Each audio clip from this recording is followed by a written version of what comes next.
예, 오늘의 모닝 브리핑 시작하겠습니다. 지표 호조의 국채 금리가 올라가면서 증시가 하락하는 그런 모습을 보였고요. 특히 엔비디아가 이제 시가총액 1위 반짝 올라간 다음에 하락으로 전환하면서 시장을 끌어내리는 그런 역할을 했습니다.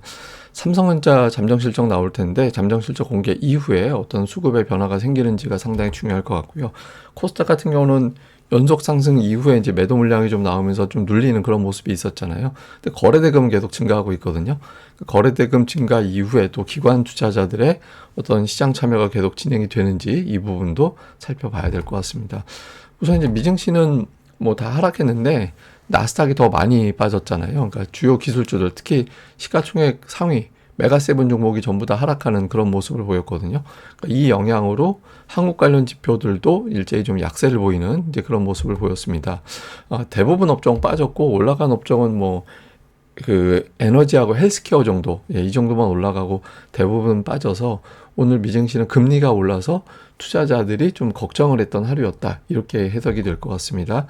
중요한 이슈들을 좀 살펴보면 국채 금리가 올라간 점이 투자자들의 발목을 잡았다. 이게 이제 대체적인 평가고, 그럼 금리가 왜 올라갔냐?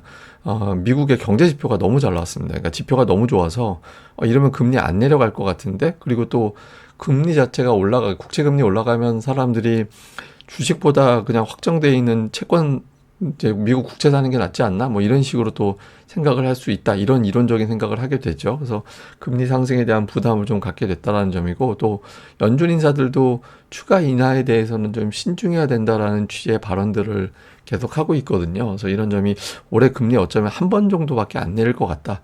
그러니까 이런 식으로 또 해석이 됐던 것 같습니다. 그래서 메가세븐 전반적으로 다 하락을 했는데, 그 엔비디아가 장 초반에 시가총액 1위 됐었거든요. 그러니까 애플 하락하고 엔비디아는 개장 전에 올라가고 이래서 그 흐름이 이제 초반까지 딱 나오면서 엔비디아가 시총 1위 됐는데 그게 반짝이었어요. 예, 그렇게 되면서 밀렸죠. 그래서 제가 어제 밤에 텔레그램 채널로 시간의 상황 전달해 드리면서 엔비디아가 오늘 시가총액 1위 됐다라는 뉴스를 많이 볼 것 같다. 라고 이제 텔레그램에 올렸다가 제가 새벽에 한 2시쯤 돼서 이거 뭐 아침에 보시는 분들은 잘못된 정보로 생각하시겠구나 싶어서 제가 그건 또 지웠거든요.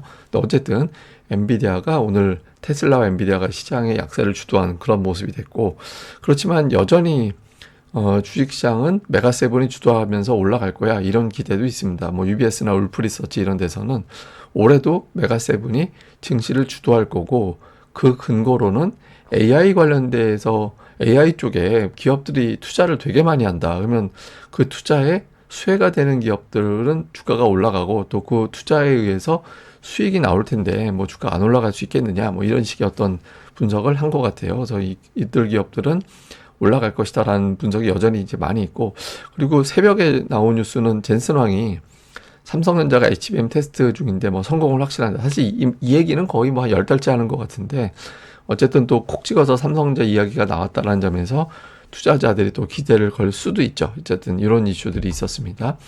근데 이날은 뭐 금리가 가장 큰 이슈였는데, 미국의 구인 건수가 810만 가까이 나왔습니다. 예상치가 한 790만 정도였거든요.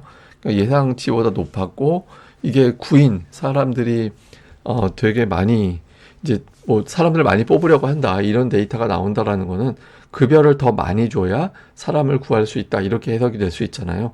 그러니까 임금 상승률은 또 그만큼 물가를 자극하는 요인이다 이렇게 될 수 있기 때문에 투자자들이 이러면 물가 더 올라갈 것 같은데 금리 안 내릴 것 같은데 뭐 이런 식으로 되는 거죠. 그리고 ISM 서비스 PMI도 예상치보다 높게 나왔습니다. 그러니까 54.1이 나왔는데 이건 뭐 그냥 경제가 좋지 뭐 이렇게 볼 수도 있지만, 이 중에서 이제 가격 지수가 64.4가 나왔는데 이게 2년 만에 최고치였거든요.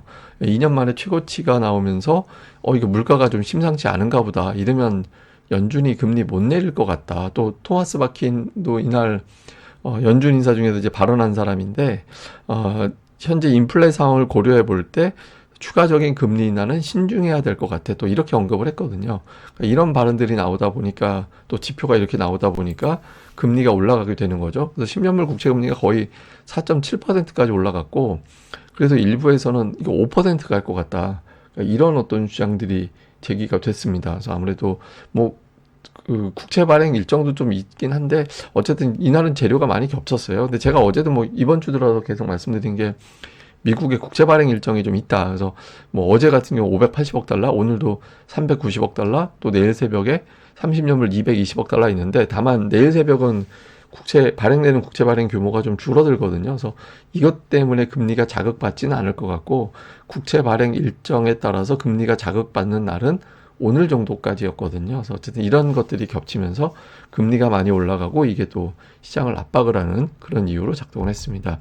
특징주로는 엔비디아, 새벽에 153달러까지 주가가 올라갔다가 140달러까지 빠졌어요. 그러니까 뭐 상당히 고저차가 컸죠. 그래서 오늘 종가로는 51선에서 딱 마감하는 그런 모습을 보였는데, 51선이 139.99달러거든요. 거의 딱 거기서 마감이 된 거예요. 그래서 조정 나온 이유는 재료 노출도 있고, 일부에서는 그런 주장도 있습니다. 시장에서 원했던 건 뭐 그래픽 카드나 하여튼 블랙웰 이런 게 아니라, 지금 다음 버전이 블랙웰이잖아요. 근데 그 다음 거, 그러니까 루빈인데 그 다음 게, 그 루빈은 언제 내놓을 건데 이것까지 좀 비전을 제시해 줬으면 어떻을까, 이런 기대를 했던 것 같아요. 근데 루빈 언급이 없었네. 이거에 대해서 실망한 거다. 왜냐하면 테슬라는 기대치가 워낙 높기 때문에 그 기대치를 충족하기 위해서는 더 좋은 걸 자꾸 센 걸 내놔야 되는데, 그 정도는 아닌 것 같은데 이렇게 실망한 투자자들이 일부 있었다라는 거예요. 그래서 빠졌다라는 거고, 반면에 이제 그 엔비디아의 젠스랑이 언급한 종목군들, 뭐 마이크론 테크놀로지라든가 아니면 우버라든가, 하여튼 뭐 이 기업은 우리하고 파트너야, 뭐 이런 식으로 언급한 기업들 있잖아요. 그러니까 이런 기업들은 강세를 보였는데, 마이크론 같은 경우는 초반에 106달러까지 올라갔었거든요. 근데 뭐 이후에 이제 탄력이 지수가 워낙 빠지다 보니까 좀 눌렸죠. 근데 어쨌든 계속해서 올라가고는 있다. 이 점이 주목되고, 또 오늘 그 모더나가 12% 가까이 급등을 했는데, 모더나 올라간 건 이제 미국에서 조류 독감으로 인한 사망자가 발생했다라는 보도가 있었고, 또 미국에서 코로나 확진자가 계속 늘어나고 있대요. 그래서 이런 어떤 영향으로 좀 백신 관련된 종목이 이제 강세를 보이는 그런 이유로 되고, 이게 조류 독감 백신도 좀 모더나에서 만들고 있거든요. 예, 그리고 태양광주도 오늘 이제 상승을 했습니다. 뭐 퍼스트 솔라가 올라가면서 주요 저항대 51선 돌파하는 이제 그런 모습이 나왔거든요. 그래서 트럼프 등장하면 좀 버겁지 않을까라는 분석이 좀 있잖아요. 근데 오늘 의미 있는 어떤 저항대를 돌파를 했다라는 점이 특징이었고, 그 외에 이제 금융주도 오늘 좀 강했습니다. 금융주도 여러 곳에서 금융주 매수해야 된다 이런 보고서들이 많이 나왔거든요. 그래서 금융주, 에너지주, 태양광, 백신주 뭐 이런 것들이 미증시에서는 주로 특징주로 부각이 됐습니다. 근데 이제 오늘 조정이 나오긴 했는데, 그러니까 미국의 자금 유입은 계속, 특히 대형주 쪽으로는 자금 유입이 진행이 되고 있거든요. 그래서 뭐 추세적으로 하락한다 이런 거보다는 뭐 일시적인 조정 정도로 받아들이는 투자자들이 아직까지는 조금 더 많은 것 같습니다. 자, 우리 증시는 오늘 삼성전자가 중요하죠. 근데 삼성전자 주가가 아래로는 120월선이라는 지지선이 있지만 위로는 61선이다라는 저항대가 있습니다. 그러니까 위아래로 딱 이제 막혀 있기 쉬운 그런 상황이죠. 근데 이런 상황에서 이제 이 막혀 있는 거를 위든 아래든 이제 바꿔줄 수 있는 계기가 바로 실적이죠.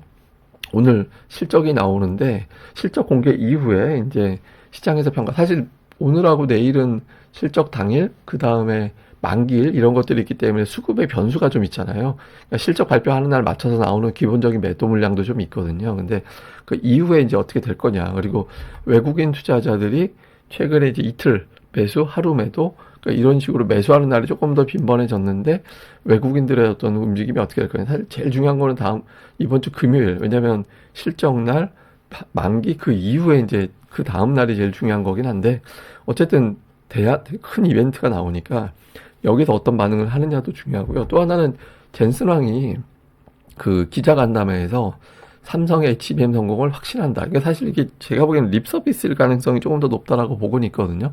근데 어쨌든 이런 발언을 이렇게까지 해놓으면 안 살 수는 없을 거예요. 그러니까 이게 그 적용이 안 될 수는 없는 거다라는 걸 보여주는 대목이잖아요. 저 확신이라는 표현까지 했으니까. 그리고 뭐 최태원도 만날 것이다. SK 최태원 회장님도 만날 거다. 뭐 이런 언급이 나왔는데, 어제 그 그래픽 카드에 그 마이크론 제품 들어가는 거 가지고 왜 우리나라 제품은 빠졌지, 이렇게 질문이 나왔잖아요. 그러니까 여기다 대고 젠슨하고 삼성하고 하이닉스가 그래픽 카드에 들어가는 칩을 만듭니까?